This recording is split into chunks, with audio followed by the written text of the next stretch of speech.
Today we're going to talk about something that I've seen quite a lot through my 20-year career, which is the dog that arrives and they're quite in your face, and they're quite challenging, and they're quite confrontational, and they come across as very able, and they're very physically very able, and they're not going to let you touch them or pick up your foot or actually go anywhere near them.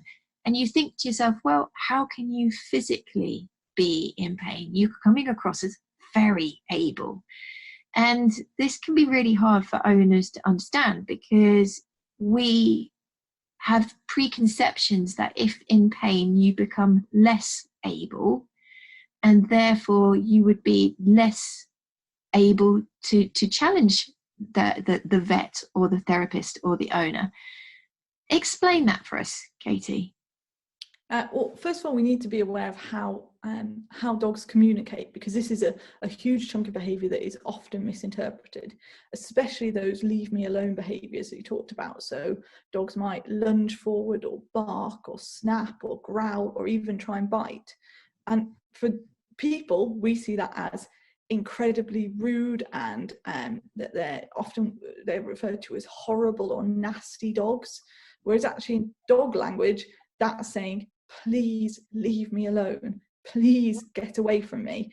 And it's actually really quite polite. Those dogs that spend ages growling and snarling at the vet are having so much self-control. They're saying, look, I'm giving you so much time here, I'm really warning you, please leave me alone.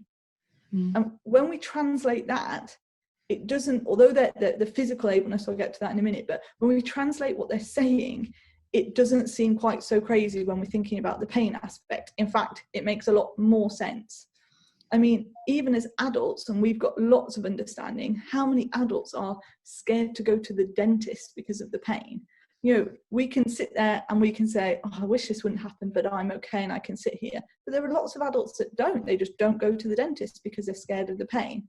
Yeah. And so for a dog whose understanding is a lot less, they're going, I'm in pain. And I remember last time I came here, they were like wriggling my legs, and it really hurt, and I don't want them to do that again. So I'm going to really tell them to leave me alone.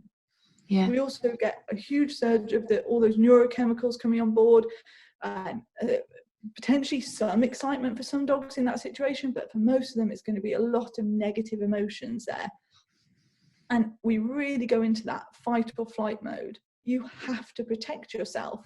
There's no point doing that whilst looking really weak, because from an evolutionary standpoint, you're not going to last very long.